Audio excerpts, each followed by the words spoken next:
Bun వ్యాపారం అన్నది సంచలనంగా మారుతోంది. సమ్మక్క సారక్క మేడారం జాతరలో కొందరు యూట్యూబర్లు వ్యూస్ కోసం అంటూ అతిగా ప్రవర్తిస్తూ నంద్యాల జిల్లాకు చెందిన చిరు వ్యాపారి షేక్ వలిని వేధించడం సోషల్ మీడియాలో తీవ్ర దుమారాన్ని రేపింది. కేవలం 10 రూపాయలకే కోవా బన్ విక్రయించే అతని వద్దకు వెళ్లి ఆధార్ కార్డులు అడగడం, ఫుడ్ జిహాద్ అంటూ మతపరమైన రంగు పులమడంపై సర్వత్రా విమర్శలు ఇప్పుడు వ్యక్తమవుతున్నాయి. ఉమ్మడి కర్నూలు జిల్లాలోని వెలుగోడు, ఆత్మకూరు ప్రాంతాల్లో చాలా కాలంగా ఈ కోవా బన్ తయారీపై అనేక కుటుంబాలు ఆధారపడి జీవిస్తూ ఉన్నాయి.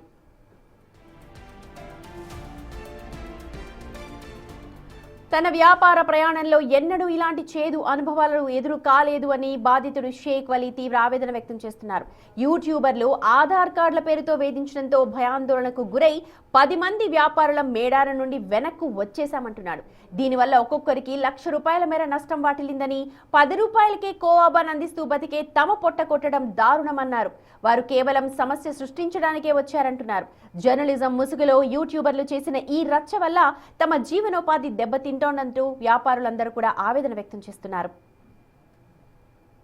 రాష్ట్రంలో సమ్మక్క సారక్క జాతరలో ఏదైతే సాధారణంగా తమ బ్రతుకు తెరువు కోసం నంద్యాల జిల్లా ఆత్మకూరు ఇటు వెలుగోడు పరిసరాల్లో ఎక్కువగా పాలకోవను తయారు చేసి ఏదైతే జాతరలు లేదా మహోత్సవాల సమయంలో అక్కడికి వెళ్ళి వారు తమ జీవనాన్ని కొనసాగించే పరిస్థితి. ఏదైతే ఆ 2 తెలుగు రాష్ట్రాల్లో జరిగే జాతరల్లో పెద్ద ఎత్తున అక్కడికి తీసుకెళ్ళి కౌబన్ను విక్రయిస్తున్నామని చెప్తున్నారు. మనం చూస్తున్నాం పశువులకు మేతగాను పక్కనే ఉన్నటువంటి వ్యవసాయ భూముల్లోనే వ్యవసాయం సంబంధిత పశువులకు కావాల్సినటువంటి మేత, వాటితో పాటు మనం విజువల్లో చూసే ఈ పాలకోవ వెహికల్స్ ఏవైతే ఉన్నాయో వాటి మీద క్లియర్గా రాసింది పాలతో చేసిన khoa bun, pure vegetarian, extra khoa కావాలనుకుంటే 20 రూపీస్ అవుతుందని అందులో వెహికల్ మీద రాసినటువంటి పరిస్థితి. దాదాపు 12 వెహికల్స్ ఇక్కడే ఏదైతే మేడారం జాతరలో జరిగిన ఇష్యూ తర్వాత ఆ వెహికల్స్ అంతా కూడా ఇక్కడే ఆగి ఉన్నాయంటూ కూడా చెప్పేటటువంటి పరిస్థితి. ఆ ఇష్యూ జరిగిన తర్వాత అంతా బిజినెస్ కూడా చాలా డల్గా ఉందని చెప్పే పరిస్థితి. అయితే మేడారం జాతరలో ఆ రోజు ఏం జరిగిందో మనతో మాట్లాడడానికి వాహిద్ ఉన్నారు. వాహిద్తో మాట్లాడదాం. వాహిద్ భాయ్, చెప్పండి, అసలు ఆ రోజు ఏం జరిగింది? అంటే ఇలాంటి సిచ్యువేషన్ ఎప్పుడైనా ఎదురైందా మీకు? లేదు సార్, ఇదే సార్ నాకు ఫస్ట్ టైం సార్ జరిగింది. అంటే ఏం జరిగింది ఆ రోజు? అంటే వాళ్ళు మీ దగ్గరకు వచ్చిన తర్వాత స్టార్టింగ్ ఏం అడిగారు, ఏం జరిగింది అసలు? నీ పేరు ఏం చెప్పినా సార్, నా పేరు ఒలి చెప్పినా సార్. నేను చెప్పితే నా ఎక్స్పెక్ట్ డేట్ అడుగుతున్నారు బండికి. సార్ బండికి ఎక్స్పెక్ట్ డేట్ ఏమి సార్, అది 4 రోజులు వ్యాపారం, అది 4 రోజులు 5 రోజులు వ్యాపారం అని చెప్పినా సార్ నేను. అది కాకుండా ఆయన ఆధార్ కార్డు అడుగుతున్నాడు. ఆధార్ కార్డు మేము తెచ్చుకున్నా సార్, మర్చిపోయినా అని అడిగినాం సార్ మేము. అది కాకుండా 100 ఫోన్ చేయమని అడిగినాడు సార్ ఆయన. ఎట్లా అనిపించింది నీకు? ఏ రోజు కూడా ఇలాంటి సిచ్యువేషన్ ఎదురు కాలేదు. సడన్గా అంత లక్షలాది మంది క్రౌడ్గా ఉన్న ఆ సముదాయంలో నిన్ను అడగడం ఎలా అనిపించింది? అసలు ఏమనుకున్నారు? నేను చాలా ఇది అయినా సార్, ఫీల్ అయినా సార్, నేను చాలా బాధపడినా సార్ నేను. అదే సార్. అంటే వెళ్తుంటారా ఈ 2 తెలుగు రాష్ట్రాల్లో జరిగే జాతరలు కానీ ఇలాంటి ఫెస్టివల్స్కి వెళ్ళి కోవన్ను అమ్ముతూ ఉంటారా మీరు? అమ్ముతాం సార్, చాలా అమ్ముతాం సార్ మేము. ఇస్తామైనా ఉరుసైనా యాడైనా అమ్ముతాం సార్ మేము. మీతో పాటు మన కర్నూలు, నంద్యాల జిల్లా నుండి ఎన్ని వెహికల్స్ వెళ్ళాయి ఇక్కడికి? అక్కడ నుండి ఆ ఇష్యూ జరిగిన తర్వాత రిటర్న్ వచ్చేసారా? వచ్చినా సార్, అందరూ వచ్చినా సార్. 10 బండ్లు సార్ మావి. 10 బండ్లు వచ్చినా సార్, ఎన్నికి వచ్చినా సార్ ఆ రోజే. 10 బండ్లు రిటర్న్. 10 బండ్లు ఇట్లా రిటర్న్ రావడం వలన ఎంత మీకంత 10 వెహికల్స్ వాళ్ళకి ఎంత లాస్ అయి ఉంటుంది? ఒకరికి 1,00,000 పైన ఉంది సార్. ఒకరికి అట్లా, ఒకరికి మామూలుగా ఉంటుంది సార్ 1,00,000 ఉంటుంది సార్. ఏం చేస్తూ ఉంటారు మీరు? అంటే మీ ఫ్యామిలీ మెంబర్స్ మొత్తం ఎంతమంది, ఏం చేస్తూ ఉంటారు ప్రజెంట్? ఇప్పుడు వెళ్తున్నారా మేడారం జాతరలో ఇష్యూ జరిగిన తర్వాత కోవను అమ్మడానికి వెళ్తున్నారా? లేదు సార్, ఏడ చూసినా సెలో అని చూపిస్తున్నారు సార్ అందరూ. ఆడిపోవాలన్నా మాకు ఇది ఉంది సార్ మాకు. అంటే ఏదైనా మిమ్మల్ని ఆ రోజు కామెంట్ చేసిన యూట్యూబర్స్పై ఏమన్నా మీరు ఫిర్యాదు చేస్తున్నారా? అంటే మీకు ఈరోజు మద్దతుగా అంతా కూడా సపోర్ట్గా వచ్చి నిలిచినటువంటి పరిస్థితి, ఏమంటారు మీరు? అందరూ ధైర్యం ఇస్తారు సార్ నాకు. అందరూ ప్రతి ఒక్కరు మాకు హెల్ప్ చేస్తున్నారు సార్. మీరు బాగున్నారు అన్న అని చెప్తున్నారు సార్ మాకు. ఆ ఇష్యూ అంతా జరిగిన తర్వాత మొదట ఇటు మన ఇక్కడ ఉండే మీ లోకల్ సపోర్టర్స్తో పాటు తెలంగాణ గవర్నమెంట్ కూడా ఏదన్నా మీతో మాట్లాడడం కానీ ఏదన్నా చేయడం జరిగిందా? ఫోన్ చేస్తున్నారు సార్ వాళ్ళు. ఫోన్ చేస్తుంటే మేము చెప్తున్నా, వాళ్ళే చెప్తున్నారు ధైర్యం ఉండేది అని అడుగుతాం సార్ నాకు.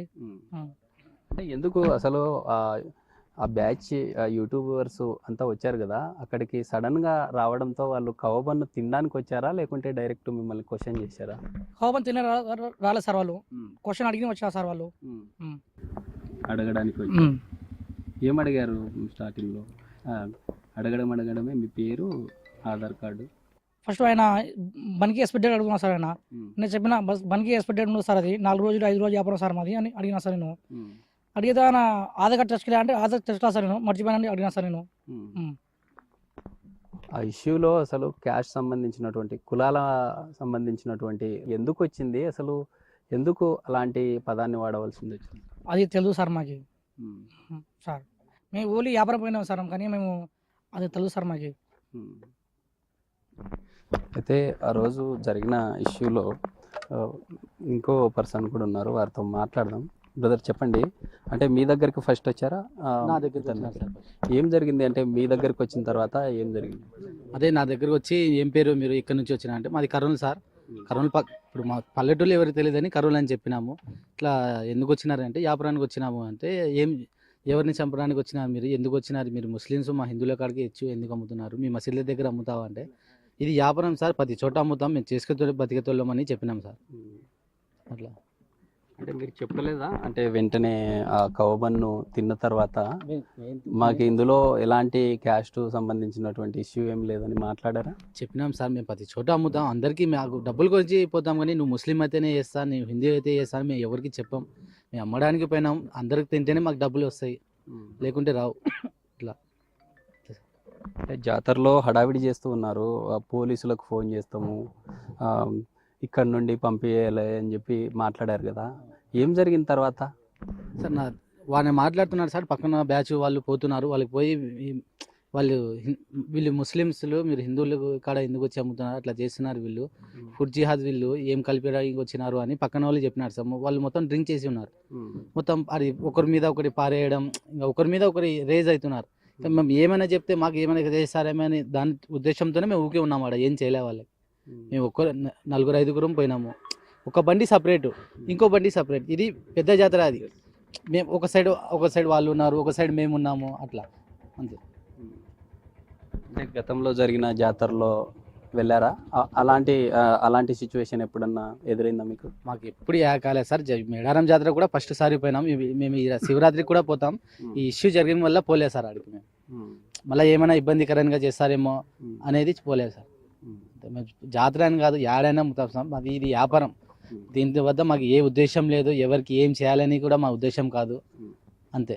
మేము ఇస్తామా కానీ మా ఉరుసులు కానీ క్రౌడ్ మంది ఇక్కడ ఉంటే అక్కడ పోతాం, మాకు వ్యాపారం జరుగుతుంది అని పోతాం, కానీ దాంట్లో ఏం చేయడానికి పోం మేము, అంతే.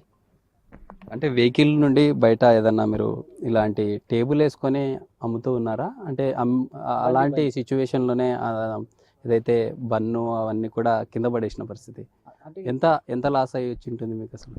మేము కొద్ది వరకు అమ్ముకున్నాం సార్, ఇంకా కొద్ది పారేసినాడు, ఇంకా డీజిల్కి దానికి ఖర్చులు చూసుకుని వచ్చేసినాం సార్, అంతే. ఇంకా మిగిలినవి మా ఊరి కాడ వచ్చి పారేసినాం సార్. బయట పోతే వీళ్ళు ఏం చెప్తారో మంది ఏం సరిగ్గా తెలుసుకోకుండా ఏదైతే ఇది చెప్తే మాకు ఇబ్బంది కదా సార్. మనం చూస్తున్నాము లైవ్లో ఏదైతే వీరు తయారు చేసిన కవబన్ను కూడా వీళ్ళు తింటూ ఉండే విజువల్ని కూడా మనం చూస్తూ ఉన్నాం. వీరు విక్రయించిన ఈ కవబన్ ఏదైతే ఉందో ఇందులో బన్నుతో పాటు కవర్ను తయారు చేసే విధానాన్ని కూడా మనం చూసాము. ఇందులో ఎలాంటి పురుగులు కానీ లేదా బయట కొనే దాదాపు బేకర్లో మనం ఇదే కవబన్ను కొనుగోలు చేయాలంటే 30 రూపాయలు ఉంటుంది. కానీ ఇక్కడ ఎలాంటి ప్రాబ్లం లేకుండా వీరికి ఉండే డైరీలోనే స్వయంగా తయారు చేసుకొని ఆత్మకూరు, వెలుగోడు పరిసరాల్లో వీటిని 2 తెలుగు రాష్ట్రాలతో పాటు సుదూర ప్రాంతాలకు వెళ్ళి కవబన్ను అమ్ముతున్నామంటూ కూడా వీరు చెప్పేటటువంటి పరిస్థితి. ఇందులో ఎలాంటి కుల మతాలకు చిచ్చుపెట్టే వ్యాఖ్యలను తీసుకురావద్దు. ఇప్పటికైనా 2 తెలుగు రాష్ట్రాల్లో వీరు విక్రయించుకోవడానికి ఎక్కడికి వెళ్ళినా కూడా ఎలాంటి ఇబ్బందులు కలిగించొద్దు అంటూ కూడా వీరంతా మేడారం జాతరలో ఇబ్బందులకు కలిగించినటువంటి అలాంటి సిచ్యువేషన్ ఏ రోజు కూడా రావద్దు. వీరు ఎక్కడికి వెళ్ళినా కూడా ఎలాంటి ఇష్యూ లేకుండా చూడాలంటూ కూడా ప్రభుత్వాన్ని కోరేటటువంటి పరిస్థితి. ఇప్పుడు రాజుతో శ్రీరామ్.